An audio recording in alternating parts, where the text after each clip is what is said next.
In this video, we're going to review Chapter 7, and it is pretty short, but it's very important. So don't dismiss the chapter just because it has a quick review. But really, Chapter 7 lays the foundation to do all the type of inference that we do in 8 through 10, right, with confidence intervals and significance tests. Really, it all builds off this idea of creating a sampling distribution. So what is a sampling distribution, right? It's this idea if you take many samples of a certain sample size and you find a statistic for each sample and you plot that statistic value. So you are not plotting observations, you're plotting a statistic value. So I'm going to write that out. What is a sampling distribution? It's if you take many samples of size n, so they're all the same sample size, and find statistic, right? So the reason I'm writing statistic is because it could be, I'm going to underline it, it could be a mean, you could find the mean for each sample size or some proportion, like proportion of red M&Ms, or if it's quantitative, you could say, you know, the mean height or whatever. So that could be either a mean or a proportion, but you find the same value for every sample, then, and you wait, now I'm getting tongue-tied. If you take many samples of size n and find statistic, and plot to create distribution. What would that distribution look like? Right, so if we take many sample sizes of, let's say, size 50, and we get the mean height for, let's say I did of people in Waco. I took like 100,000 different samples of size 50 for each sample, and I got the mean height of the people in my sample, so I got 100,000 different X bars. The idea is, if this is an unbiased estimator, then it is a good estimate of the true height of the people in Waco. And what would the sampling distribution look like? Well, the shape, if you know it's already normal, then it would be normal, but if you don't already know it's normal, you check CLT, which would mean your sample size has to be greater than 30. If it's not 30, then you graph and you see if there's outliers or strong skewness. So then you determine if it's normal, and then the mean of your X bar, so the mean of all those sample means should equal whatever the true mean. So if I'm talking about the height of people that live in Waco, they should start to center around that, whatever the true height is. And then the spread is this formula. So these formulas are on here. This is the back of the formula chart, the new one. And so it's for one population X bar, the mean of X bar equals the true mean, the standard deviation of X bar equals the population standard deviation divided by the square root of n. But now if you don't know that population standard deviation, you use S, which is the sample standard deviation. And that's why they call it standard error, just because you're estimating the parameter standard deviation with the sample standard deviation. So that is for means. If you take, which, you know what, let me just stick with means. So I'm going to come down here. I guess we could go with that same scenario and cut this in half. So the idea is if I take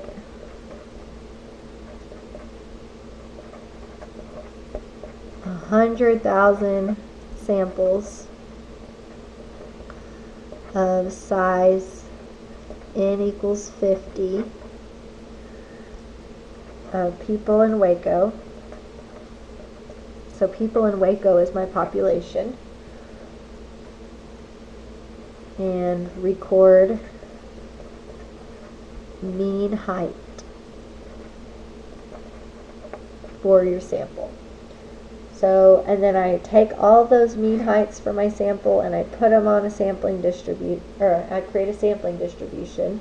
Now I don't technically know it's normal yet, so I guess I shouldn't have drawn that. That was just a habit. But what I would label this distribution is this is a sampling distribution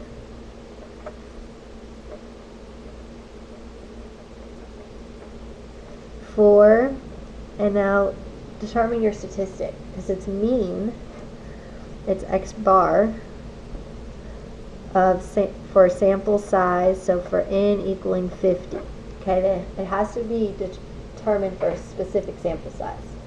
For n equals 30, that would look like a different distribution, right? Because that standard deviation would be different. So, the middle, the mean of x bar should be at whatever the true mean is of people height, the true mean height for people in Waco, which we don't know what that is, but whatever it is. And then the standard deviation of my distribution, my sampling distribution, will equal whatever the true population standard deviation is divided by my square root of n, which in this case would be 50. And so why is this beneficial? Why do you need the sampling distribution? Is what does that area tell us then? So once you create a sampling distribution, the area, if you pick a value, so with this value right here, if I pick a certain x bar and shade a certain direction, it's telling you the probability of getting the sample result. The sample result, which is your x bar. Right? So it's the probability of getting a certain sample result. Which, what does that sound like? Probability of getting a sample result. That should kind of ring a bell. That is like your p-value, right? Assuming the null is true, the probability of getting our sample result. So it helps you understand what's the likelihood of getting our sample result if that's the true whatever. So this is not the same, not probability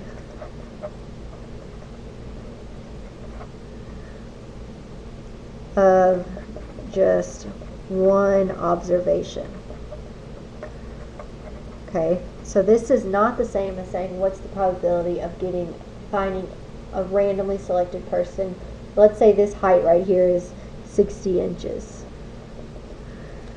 If I shade this area less than, let's say, this is not the probability of finding one person with a height of 60 inches. It's the probability of getting a sample mean of 60 inches for a sample size of 50. Okay, everything is going back to this is the probability of getting a sample, however they created the sampling distribution. If you just want the probability of getting one observation, then you just take the population mean and the original population standard deviation. You wouldn't need this formula. So I don't know if that's making sense, but I think we did a good comparison in your notes if you're not getting the difference. Okay, so then that's for mean. If you take a bunch of samples and you take a proportion, so it's some categorical variable and you're just measuring the amount out of the total that had that characteristic, then you would be getting p hat, and it would be to estimate the true parameter, true p. And so how would you know if it doesn't tell you it's normal? You would have to check large counts, which is this. N times p is greater than 10, n times 1 minus p is greater than 10, which this is equivalent to the number of successes is greater than 10, and this is the number of failures is greater than 10. And so if so, then it's going to be normal. I should say approximately normal. It's weird to put it after, but. And then the mean of your sampling distribution for p hat will equal whatever the true proportion is, and the standard deviation for your sampling distribution for p hat will equal this formula. And notice this says technically the reason we need to check 10% rule is you're not supposed to use these formulas if it doesn't meet 10% rule. Because what the 10% rule does is it checks independence.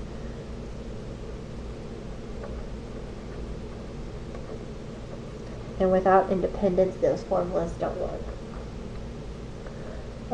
So if it ever asks you about 10% rule, relate it back to independence. just a random thing. And here it is on your formula chart.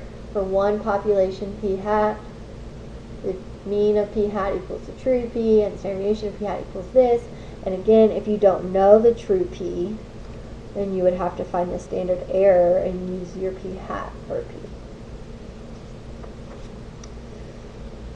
And we could do another example if you wanted, but it's the same idea. So let's say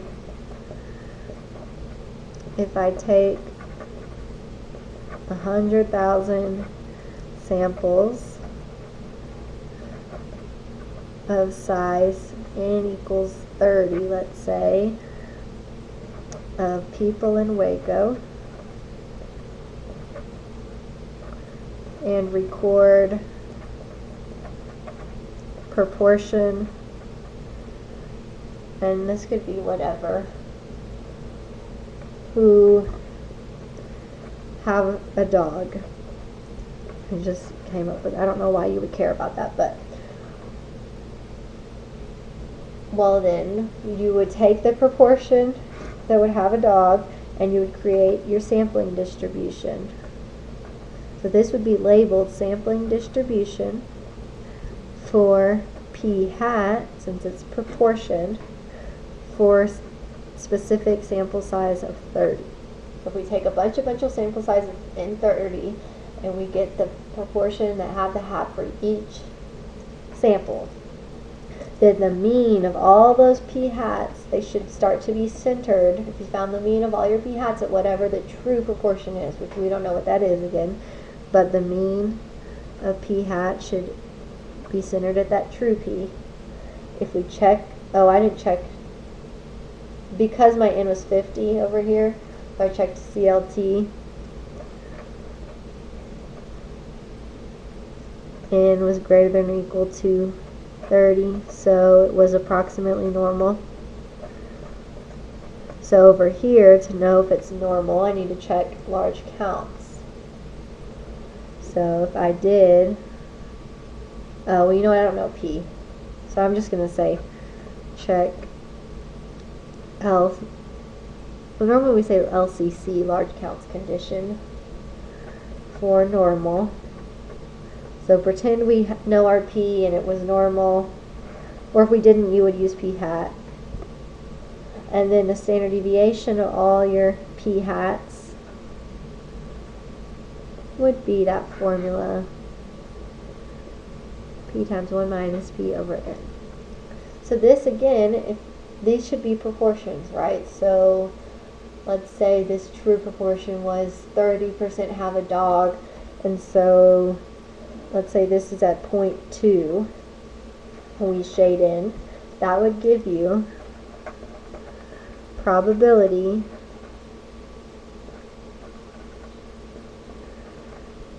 of getting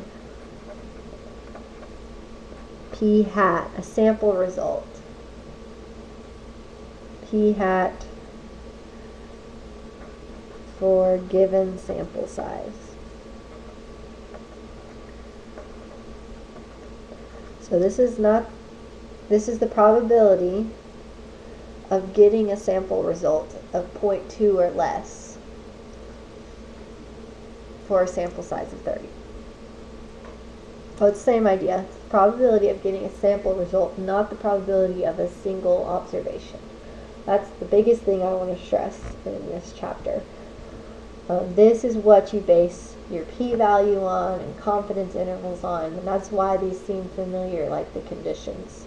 Last thing we haven't really highlighted, but it is an important fact, is what the definition of an unbiased estimator. So an unbiased estimator is a statistic, so a sample value, used to estimate a parameter, and is unbiased if the mean of the sampling distribution is equal to the parameter.